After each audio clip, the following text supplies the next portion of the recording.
இந்த ஆண்டு தமிழ் புதல்வன் திட்டத்தின் மூலமாக எங்களுக்கு 1000 ரூபாய் மாதம் வந்திருக்கு.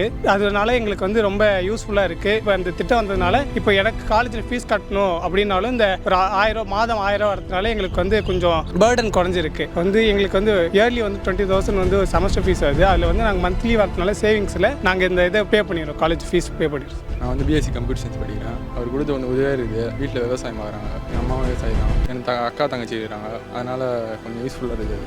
நம்ம எங்கன்னா எக்ஸாம் ஃபீஸ் கட்டணும்னா அது அந்த காசு வச்சு கட்டிக்கலாம். திடீர்னு நம்ம கையில் காசு இருந்தால் கூட அந்த காசு வச்சு நம்ம என்ன பண்ணலாம். நான் முதல்லாம் போய் அப்பா அம்மாவை தொந்தரவு பண்ணிருப்போம், இதுமாதிரி காசு கொடுங்க, 50 ரூபா காசு கொடுங்க, இது கொடுங்க எக்ஸாம் ஃபீஸுக்கு. இப்போ அதுமாரிலாம் இல்லை, இந்த ஸ்கீம் கொஞ்சம் உதவியாக இருக்குது. வந்ததுனால வீட்டுக்கு ஏதாவது தேவைப்பட்டாலோ இல்லை நம்மளுக்கு காலேஜ் ஃபீஸ்னால நம்ம சொந்த செலவு எதனாலும் தேவைப்படுனாலும் அதை நம்மளே வந்து பார்த்துக்கலாம். மற்றவங்களை வந்து டிபெண்ட் பண்ணி இருக்க வேண்டியதில்லை. அதனால் அதை நினச்சி நான் ரொம்ப சந்தோஷப்படுறேன். எனக்கு அந்த ஒரு கை கொடுக்குற மாதிரி ஒரு வரப்பிரசாதம் மாதிரி எனக்கு ரொம்ப கிடச்சிருக்கு. அதை நினச்சி ரொம்ப சந்தோஷப்படுறேன். நான் 3 பேர், நானும் என் தம்பி இருக்கிறோம், என் தங்கச்சி இருக்கிறாங்க. தங்கச்சிக்கு உரிமை பெண் வருது, தம்பிக்கும் வந்து இந்த திட்டத்தின் மூலமாக காசு வருது. அதனால் என் தம்பி ரொம்ப சந்தோஷமாக இருக்கிறாங்க. ஏன்னா எங்களோட செலவு வந்து நாங்களே வந்து வீட்டில் வந்து எதிர்பார்க்க, ஏன்னா வீட்டில் போய் நம்ம வந்து ஒரு பொருள் கேட்டு அது இல்லைன்னு சொன்னோன்னா அவங்களுக்கு பெற்றவங்களுக்கு ரொம்ப கஷ்டமாக இருக்கும். அது நம்மளுக்கும் தெரியும், ஆனால் நம்ம போய் கேட்க முடியாது. அதனால நம்ம வந்து நம்ம செலவை நம்மளே பார்த்துக்கிற மாதிரி இருக்குது. இதனால் வந்து வறுமை கோட்டிற்கு கீழே பசங்க, எங்களை மாதிரி பசங்க, வேலைக்கு போகிற பசங்க எல்லாருக்கும் ஒரு ஊக்கத்தொகையாக இருக்கும். அதை நினச்சி ரொம்ப சந்தோஷப்படுறேன். என்ன மாதிரி பசங்க எல்லாரும் வந்து ரொம்ப பிடிச்சி போயிருக்கிறாங்க. அப்பாவுக்கு எந்த அளவுக்கு பாரம் கொஞ்சதுன்னா, ஒரு 4000 ரூபாய் அந்த ஒரு குடும்பத்தில் ஒரு குடும்பத்தில் எந்த அளவுக்கு கஷ்டம் குறைன்றதுன்னா பாதி கஷ்டம் கிட்ட குறையும். ஏன்னா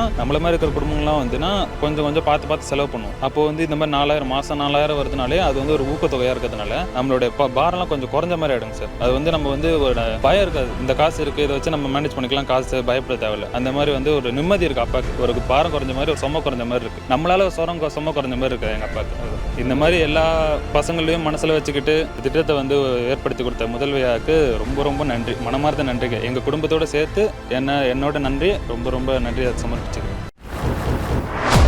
விக்கிரவாண்டி இடைத்தேர்தலில் வாக்களிப்பீர் உதயசூரியன்.